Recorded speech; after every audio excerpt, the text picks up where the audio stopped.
Hola a todos, bienvenidos a Alianza Estelar, el programa de conversación en el cual compartimos nuestra humanidad usando como excusa la astrología. Y estoy aquí con Mike. Hola Mike. Hola.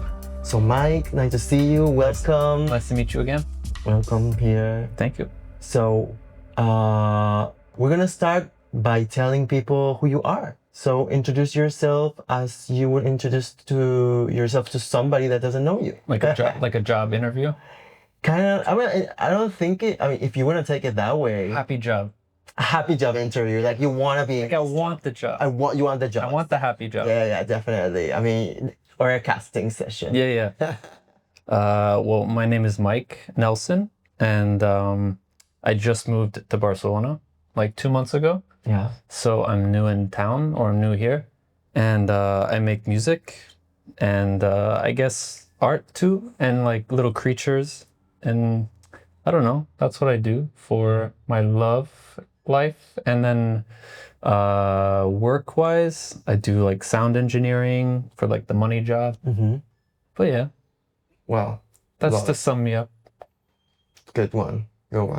So, well, we're gonna start a little bit by introducing a little bit of the basics of our chart, Mike's chart.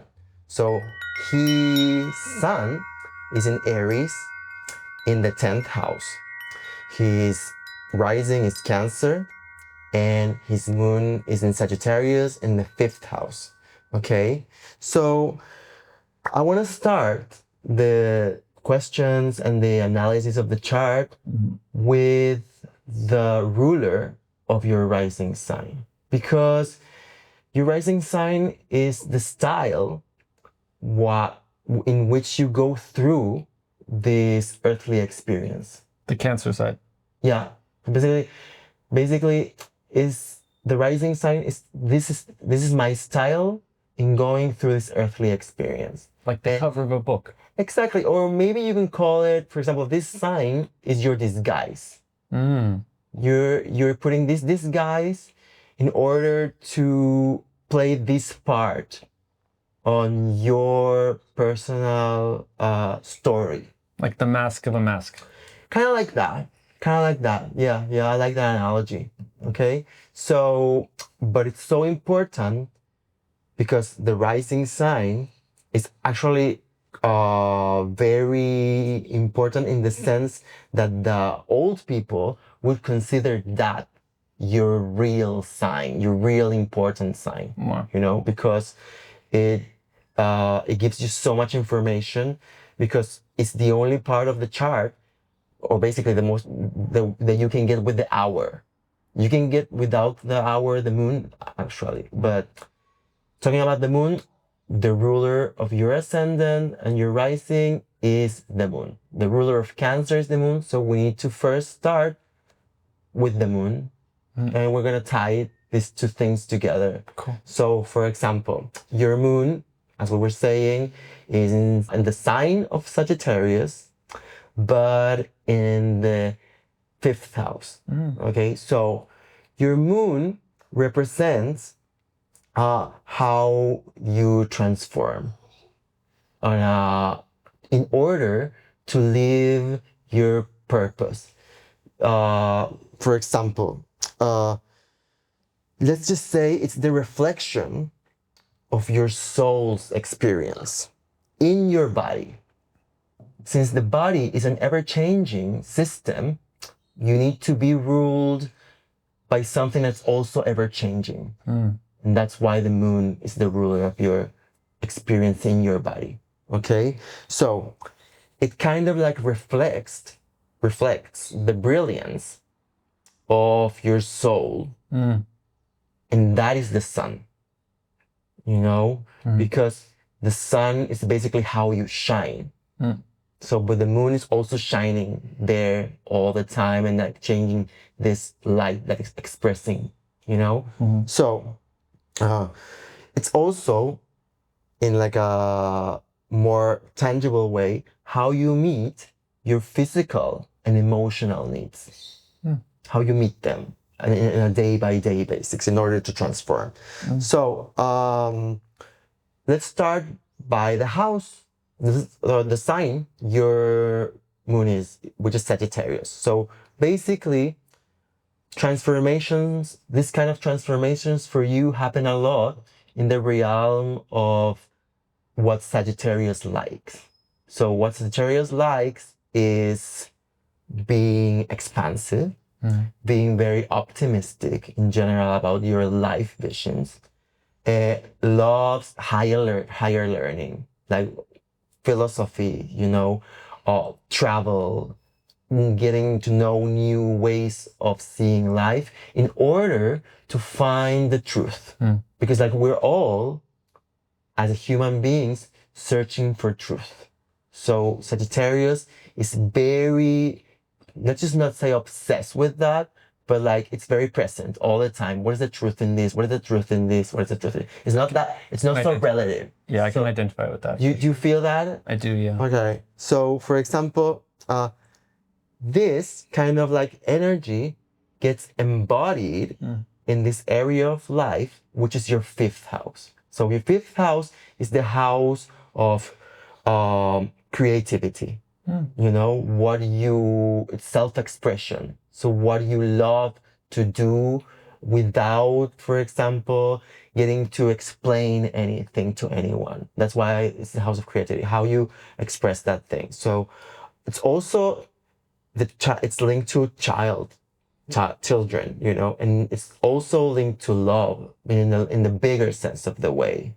And also it's linked to sex, and erotic energy, because like this is like some kind of unbridled energy that you flow with, and sometimes you don't know why you're doing what you're doing, It's a very present energy. So my first question for you, having explained all that, like frame that, it's how did you started your creative journey, and how would you say it has evolved during your life? Well, I think I've always been like really like happy playing with myself, So like there was always like a joke that I would disappear when I was a kid, and my parents would always be like, "What's Michael doing?" And I was always just like, I don't know, creating like a structure or something with whatever I had, And I was always like really happy to play with myself or whatever. So maybe like it started like there, just that impulse. But I don't know, music wise, it kind of came to me by chance. I was like, I had a babysitter, and she had a friend of hers, and that friend of hers wanted to teach bass guitar. Okay. And so she basically was talking to him on the phone. I was like 12. Okay. And 11, 12. And then I remember it like yesterday. She was on the phone with him, and he was like, "Oh, I really want another student." And she just looks at me and she goes, "Oi, Michael, do you want to play bass?" And like, I didn't really know what the bass was actually at that time. Your parents were artists also? No, not artists, but like my dad was super into music. Okay. He's super into music. So you have a background of knowing what? Yeah. But I didn't know what the bass was actually. So it was like this older, cool person asking me if I wanted to do something. Yeah. It was a definite yes. Yeah. Easy yes. Yeah. And then actually I really remember like the lead up to these like bass lessons. I was on the bus, and I was like, bass, like it wasn't bass guitar, it was just bass. Yeah. And I remember thinking like, maybe it's like a bassoon, like a, So I was like, I actually don't know what I said yes to, So You didn't even ask someone before going? No, it was like, I didn't really know, You wanted to be a surprise. Yeah, it was like this older, cool kid was going to teach me the bass, You were in for the ride. I was in for the ride, and if it was bassoon, like I would have been down for that too. I'm so like that. We're so Aries in that sense. Yeah. I don't want to investigate. I'm just going there. There's the edge. I will know. I will know when I get there. Yeah. Tell me where to jump. Yeah. I can relate to that. Yeah. Okay. So you got there, and what happened? I got there, and it was definitely not a bassoon. Like it was a guitar, And I was like, okay, cool, let's do this. Okay. And I started that for a few years, 3 years or whatever. Yeah. Anyway, I like have been making music since then, and then over time found the piano, and then that's really my instrument. Okay. Or keyboards in general. Okay. And so I don't know, just So it evolved from that chance, like, well, it's totally destined to happen. So what made you decide in some part of your life that this wasn't just a hobby? because like it really makes time melt, and it makes like it's like playing. It's like when I was a kid, you're playing by yourself. You're like you have your own universe. Yeah. And like you basically are like the ruler of your own time, and like you create these little like capsules, and you like put them on the shelf, metaphorically or whatever, and like you distill these like little sides of yourself, and it also feels like you're conquering this like sense of mortality, or you're coming to terms with it, and So your parents were like, didn't interfere with that vibe. yeah, they didn't at all. Okay, that's good. Like bless them, yeah. Like they were totally.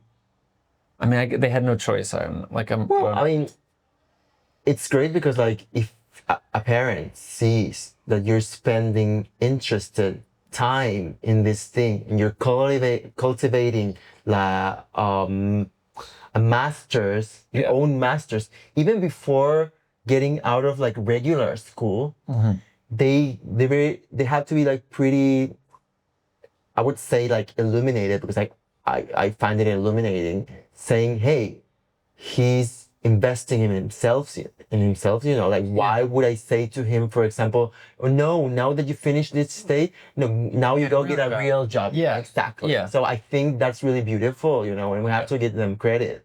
Let's keep on the transformative vibe, and actually my next question, you already, I think, answered part of it, because like I want to go ask you to name some big transformative experiences in your life. Well, Yeah, I know it's a big question, because but I think in my case, for example, that you can always very fast can pinpoint to one or three.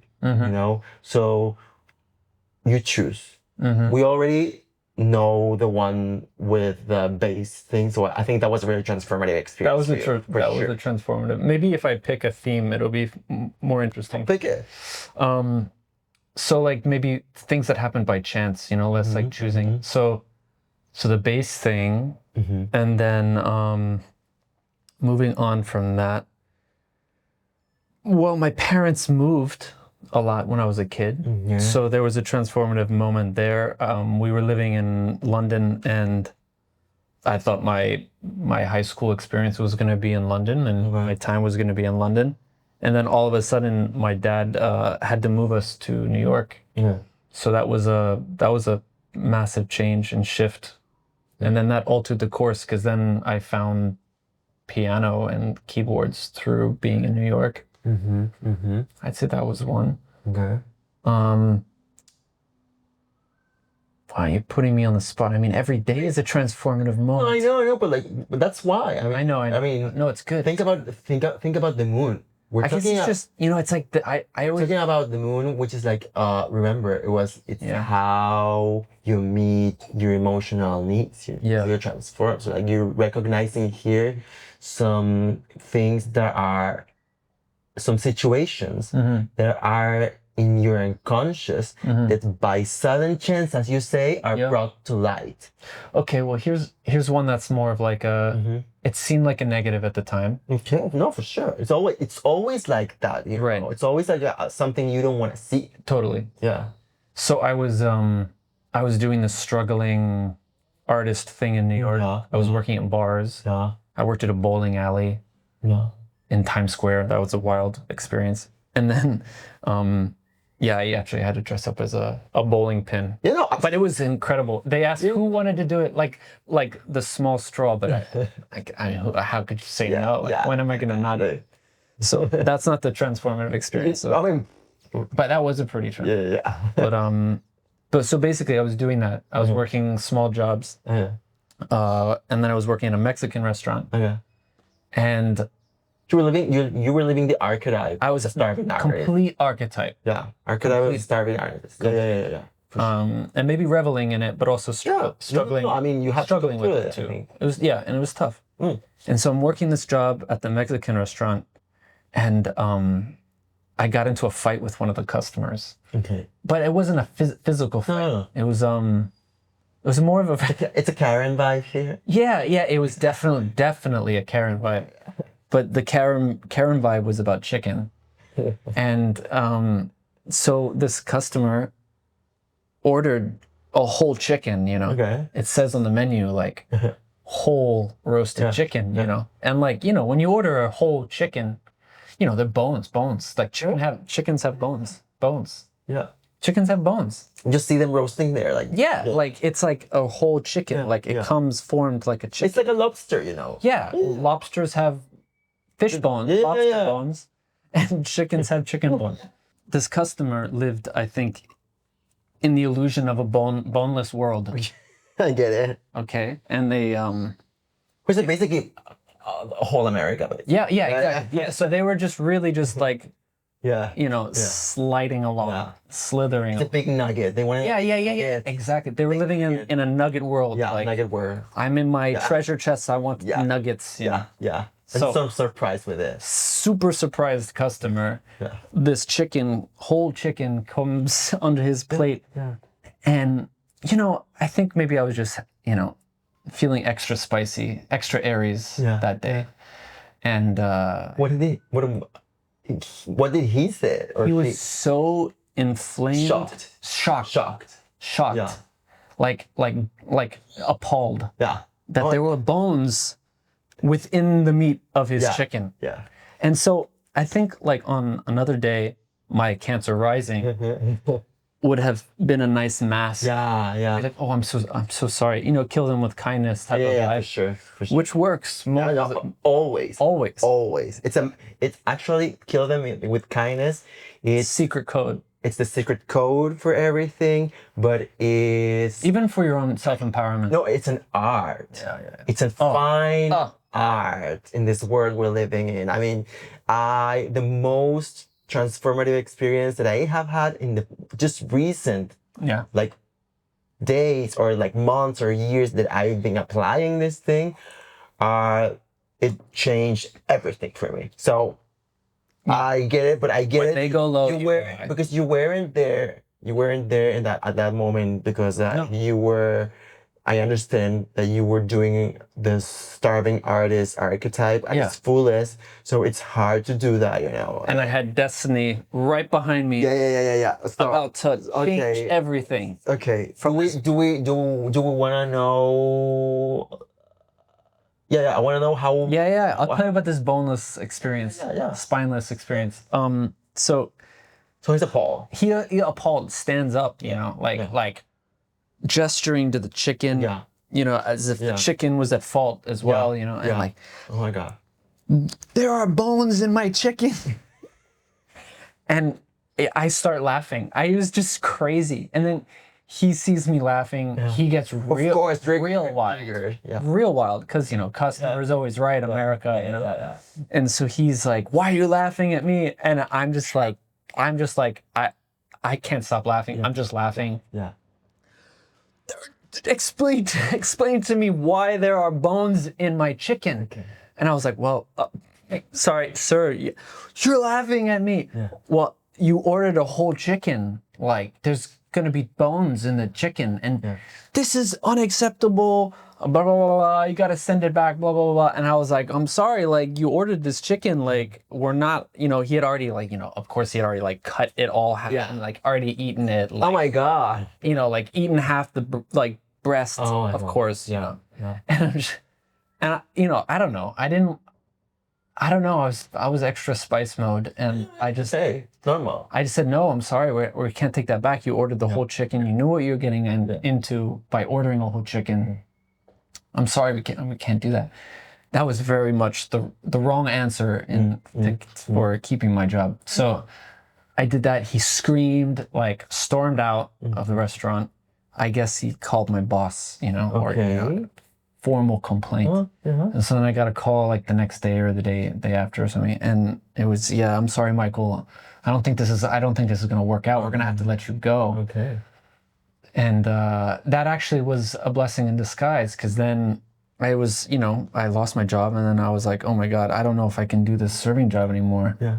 And subsequently, a good friend of mine was going on a musical tour like the next week, and was like, you know what? Like, screw the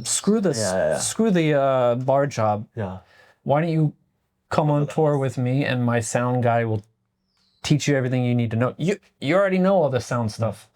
You're doing the starving artist thing. Why? So it was a lucky break, and then from that I was touring the world for a few years, and that really changed the whole course. I wouldn't be sitting here if that happened. That chicken bone guy. Cheers to that. Cheers to the chicken bone. Cheers to that, because the universe speaks to you in whispers.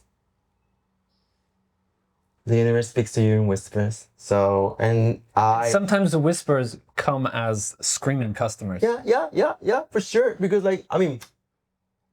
I mean, the whisper was you listening and taking the chance to go to the unknown territory. Saying no. Of saying yes to your friend. Right. Because you could have said, well, I mean, it's easier if I find a job. It's like the pay is gonna be like maybe sooner. It's gonna be a little more. It was a ledge. It was the Aries ledge. Definitely. For sure. So I mean, it was totally so good. Okay, love it. Have you ever, since we're talking about the moon, Yeah. and also I'm gonna slip in, because I saw in your chart that your moon is aspecting Mercury in a very friendly way, and this means that you one of your superpowers is to relate very well emotionally with people. Like, you have that quality of language that allows you to understand people on an emotional level very well, so I think it's something that you need to learn, to make it conscious a little bit, in the sense of it's like a superpower here. I've been aware, or not aware, but I love seeing people shine, and I like. We're gonna go through that. I get, Yeah. I love it. Definitely. If everybody's not shining, I'm like, oh, but then, it can be too much, Yeah. So I'm gonna finish the moon phase with, have you heard about shadow work? No. So shadow work, it's the psychological term they use to work with your unconscious. Oh, the shadow self, your Carl Jung. Yeah, that. Yeah. Exactly. Oh yeah, I love Mr. Jung. Yeah, I know. We all do. Oh, yeah. So, tell me, where are you in shadow working? How you approach it? Have you ever consciously say, oh, I'm gonna tap into this, or you just do it as it comes, because personally, and I think I asked that question a little projecting, there are moments where it has been put right on my face, and I'm I'm meeting, no, it's more than analyzing, where I'm meeting my shadow here. It's a shadow pattern that I haven't integrated. So that's why, for example, I have been unhappy in this situation, because I don't want to recognize this thing in me. I totally. Well, I think a lot.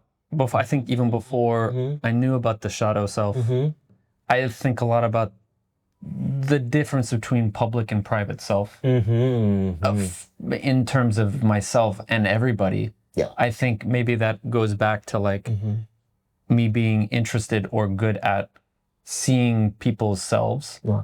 And I think that what I tend to do and what is good about the way I do that is that I make people feel comfortable quickly with their shadow self or whatever. I think like maybe, you know, philosophically it's impossible to completely uncover your shadow self to the world or even to yourself. It's a way that you process things. But I'm like always striving to minimize the difference between my shadow private self and who I present myself to publicly. What is authenticity? I don't know, you know, like... Yeah, and it's ever changing. It's ever changing. It's ever changing. We're always in a vacuum. Yeah. I don't know. But like, in terms of where I'm at, like, I think I'm trying to make choices that I would do in front of people if I was alone, or if I was alone as if I was in front of people, trying to combine those two things. Yeah, I will go to that characteristic because it's also in the part of your chart that contains your sun. I will go to the rising sign now, okay? Because I know, as I said, is the style in which you find your way through your earthly experience, okay? So since your rising is ruled by your moon, I want to know if you are known by this thing you're telling me of being kind of like a caregiver or kind of like a person who takes accountability for his emotions and the other people's emotions and trying to like you said make them comfortable with their shadow. It's totally for me a part of your rising thing. So do you, for example, or do people tell you that, or it's still something that you are doing and people, do you think they're not getting? I have been told that quite a lot. Okay. But I think, you know, when I direct the energy like to, or the effort, and I get the ego out as much as possible, which I think we can both understand, being Aries can be kind of hard. Sometimes when I get myself out of the equation, the sun out of the equation, your conscious part of my conscious part of it, it's like I'm my best self. Yeah. It's like when I think too much about, wow, how who's making me shine, and are they realizing that I'm making them shine? Boy, this It's like in a way. Yeah, it's like my shoelaces are undone, and I trip over myself. So I think maybe my younger self, I tripped over myself a lot more in that way. So I'm trying to get that out of the equation. Great. So for example, I want to know, what is intuition to you? Intuition is like the dust, you know. It's like it's like the dust in between the cracks. It's like the magic. It's like it's reading between the lines, you know. It's the wind. I don't know. It's the things that are there that you feel, that are unavoidable but not explainable. And some people are really tapped into that. I think everybody can feel it. That's my optimistic, you know, coming in. I think everybody can feel it. Everybody does feel it. And it's almost like a muscle, you know. The more you tap into it, the more it's there. It's like with everything, it has its dangers. If you believe too much, or you believe too much in your own analysis of the wind. Okay. But it's there, and it's always there. Yeah, it's hard to overanalyze it. Yeah, for sure. And I wanna underline what you said of the sometimes it's showing you what's the unavoidable, because like for me that's what intuition is. And I want to like tell people that this story you've heard, that intuition is like this magical path that it's filled with like rainbows, that it's gonna like lead you to where it's more comfortable, it's a lie. Intuition is showing you what is unavoidable, and sometimes it's not the easiest way to go there, but it's unavoidable, you know.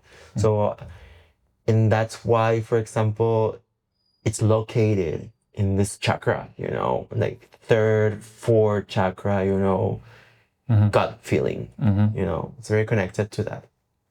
So great answer, I love it. So also tapping into the Cancer archetype, which is a crab, I want to know what situations make you makes you feel overly defensive. Crabby. Yeah, crabby. It's the crabby, you know. So overly defensive, but what situations also make you feel overly vulnerable? How do you navigate those two? Because just two feelings, you know, being so protective that you don't let this thing in, or being, oh my god, I need to be so vulnerable right now, you know, because like it's the only way that it actually will protect me. Because I think vulnerability is your highest shield. Totally. It's weird because it's almost like it's like a double negative or something for me, because That's a paradox. I feel super comfortable being vulnerable to people that know me just a little bit. Whereas if you, like a complete stranger, I find it much harder, or I actually find it much harder to be vulnerable. When it's a complete stranger. Yeah. Okay. But when it's family, for example? To me, it's almost like it's not necessarily family, but it's like, No, family in the sense of like what you consider to be family sometimes. yeah, because I guess I have walls up with certain family members. For sure. You know. For sure. I mean, that's the challenge. Yeah. But it's almost just like, I mean, it's like anybody, I guess, but when I feel like when I feel the other person has my best interests at heart, then it's easy for me to be vulnerable. Yeah. But like that, for example, it's easier when sometimes that you don't know that well, because you feel that you have nothing to lose. That you're not so involved in that story, you know. But with us, you like when it's, let's just take it to father, mother, you know, that's gonna be orbiting yourself like a long time. Okay.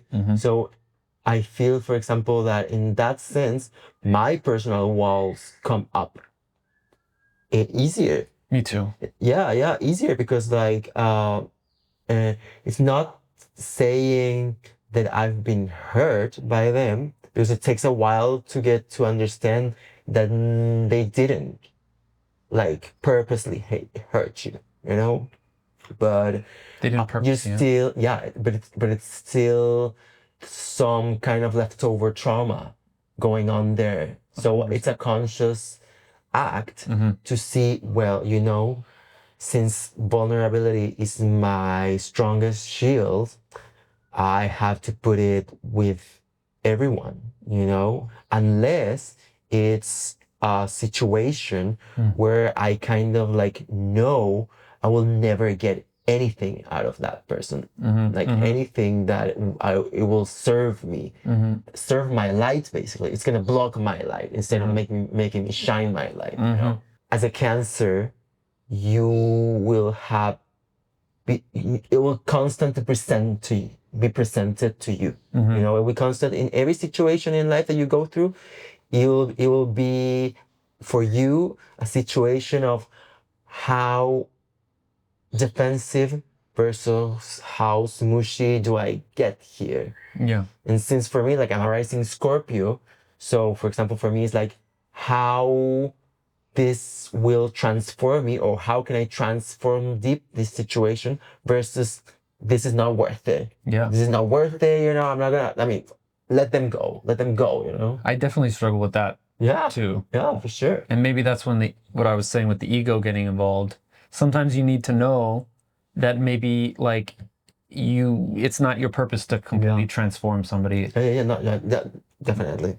I think I want to go to more a little practical approach, because I want to go to your sixth house. Okay. You know, because you have lots of planets there, you know, and I want to know the perspective in this house of someone who has that kind of energy there.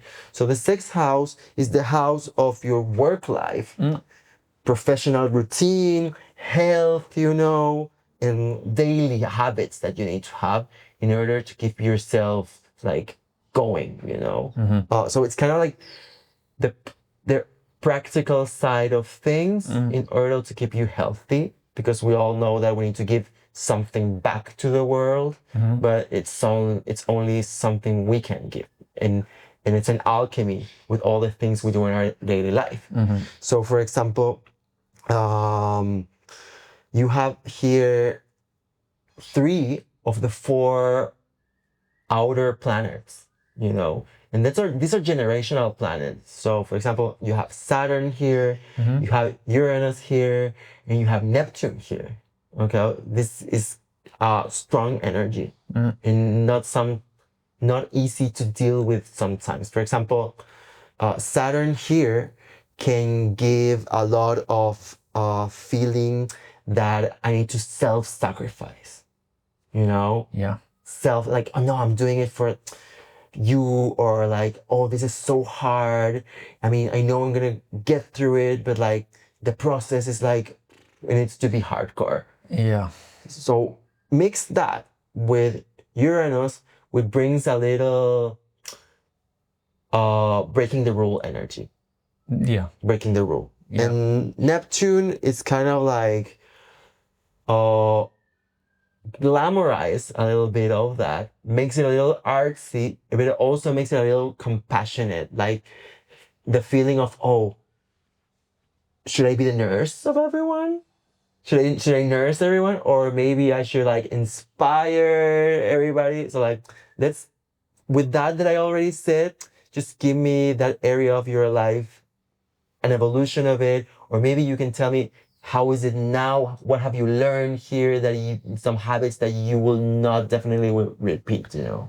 Well, going back a little bit to Go back. what we were saying with you have to fix yourself, you know, and you have to focus on yourself. I think that from a really early age, I felt the ability to read people pretty quickly and to, you know, communicate with people really quickly, and superpower, or whatever you want to call that, I think led me to gravitate towards doing that a lot. So I just relating to people, and like I have a very strong personal identity, so I don't get swallowed in that process, you know. Yeah. So like I have a strong identity, but that's the Aries in you. And the Aries, the Aries is but it's the sign of identity, which is great in a way, but I think maybe like I feel you don't look too much on the side sometimes. Yeah. And well, so and I kind of felt like I you know had to like bring everybody along with me, you know, on this quest. Did you feel that? Yeah. Okay. For a long time. Okay. You know, and I think that like feeling some weird sense of guilt, that it's like selfish to be so self-centered. Yeah, to be self-centered. You know, and like that can be taken in some definitely problematic ways, but like, you know, just healing yourself and realizing that you need to be healed. You know, everybody needs to be healed. Like, I don't, you know, like, I think I ran away from that as a kid, you know. So learning how to unburden yourself from other people's burdens, I don't know, it's something that maybe is coming from the sixth house. Okay, perfect. So I will go now to the sun, because I love your sun.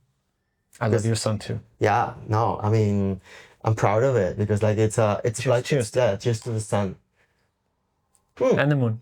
Yeah, because like, you know, this, you know why we're doing this, because in astrology, planets in where depending on the position that they are, could be exalted, could be at home, could be in fall, or could be in detriment. So, for example, the sun is exalted in Aries.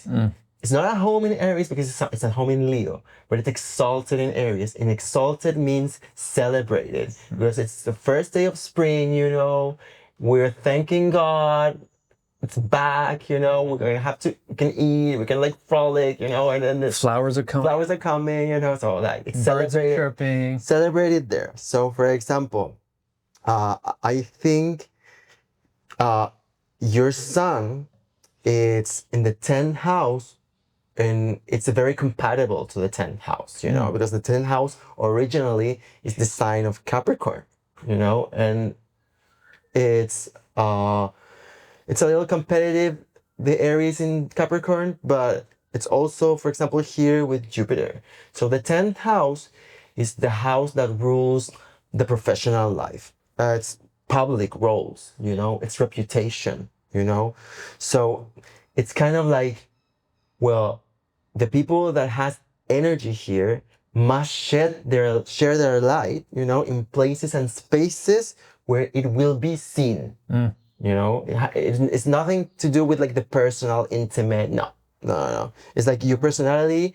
It's used as a vehicle for your profession, and your identity is tied to roles. You know, I do. that you occupy in the world. Yeah, I do feel bad and guilty if I hide myself or if I'm in a cave. If I'm in cave mode, shadow mode, Yeah. I'm at my worst self. And also, you said, for example, earlier that you were in a period of time where you were saying, well, how can I master this thing that being vulnerable in public? Yeah. So the public, it's always surrounding your thinking process and your identity. And I think, like showing my vulnerability though, through this like fire burning sense, I think my younger, immature self, more immature self than self now, was like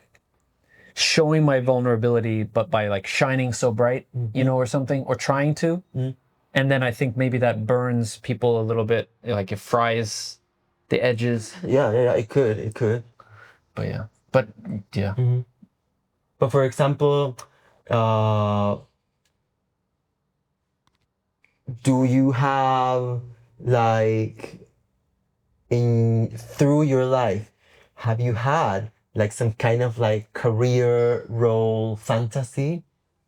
Well, yeah, I for a long time was like the singer of a band, or like the front guy with another guy. It was like two of us. Yeah. And so we were like, on stage. I'm in. Let's do it. I mean, like, I feel so alive when I do that. Yeah, of course. I still do that. It's just more just me making a little universe. Yeah. And I think that like, being in front of people, it's like the biggest thrill, for me. I get it. Performing. I'm definitely a performer. Amazing. So the fact that also Jupiter is in this house, it gives you the blessing to do it, because like Jupiter is it's Jupiter wherever it is in your chart is where it gives you for granted. I mean, of course, if you're like not, It gives you the like. it's so expansive that it's like it's a blessing. So red carpet. Exactly. So it gives you like the red carpet to do it, but if you're doing it wrong, it would also expand the bad consequences of it, but it's for sure. I mean, everybody looks for Venus and Jupiter on their chart because those two planets give you abundance. Wow. Where they are in the area of they are. So for example, it's so incredible that you have it in the area where it's also the sun, so because it says to me that the purpose of your ego can be easily fulfilled. The only thing you need to do it's just keeping your ego in check, basically. And that's what we were saying before, you know, like, I mean, If I get myself that's out gonna of be the your, like, equation. yeah. You could see, no. I mean, you're gonna always gonna be in the creation, but you have to get whatever you identify with out of the curation, because like that's ever changing. So You said that when we first met each other a few nights ago, and I've been thinking about that since. good. It's good because like It's I was great. meant to give you that message. So, for example, I want to go back to what you said about the empowerment of the people following their dreams, because like this is very tied to this energy that you have in your house. So if you had to give like a TED talk, you know, This isn't a TED Talk. so if you have to give like a TED talk on how to follow your dreams, what would you say in that TED talk? If you had to follow your dreams, Yeah. So I mean, you all have teenagers there or people that haven't, they feel that they have like followed your dreams. So what would you say to them? you have to like sit with yourself, you know, and like be quiet with yourself and like go inside. It sounds so cheesy, but like there's truth in cheese, you know. No, for sure. I mean, the biggest truths are the simplest ones. Yeah, you know, cliches are cheesy because they're real. Yeah. And so like you have to like sit in silence and you have to like, you know, try to get the world out of the equation as much as possible. Yeah. Because the world is full of distractions and shiny, you know, things, and like all the answers are, I mean, here's real cheese, but all the answers are inside. That's the realest thing. Today we have a full moon lunar eclipse in Pisces. So, and I want to talk about a little bit eclipses, and we can share thoughts on this because it's impacting everybody. Yeah. So I want to help. So what we need to know about this eclipse, besides the full moon lunar eclipse, is that full moons are resolutions, like endings. It's endings, you know, endings. And this ending is tied to a beginning that was 6 months ago, which was the new moon eclipse in Pisces. So 6 months before, you're finishing a chapter now who kind of started 6 months ago, you know, finishing up. You have your North Node in Pisces, and it's in the 9th house, you know. So it's kind of like a signaling to you that you, and the South Node, since like it's a complementary sign, is Virgo. So you have Virgo in the 3rd house. So, for example,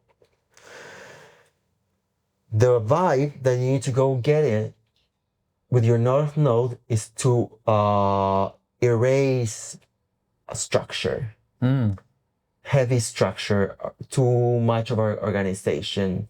You have to release anxiety in the area of your life that is ruled by communication, which is the 3rd house. So the 3rd house rules communication, you know, and because it's the Gemini house, you know, it's rules ideas, communication, and what do you put out there in your like kind of like language wise.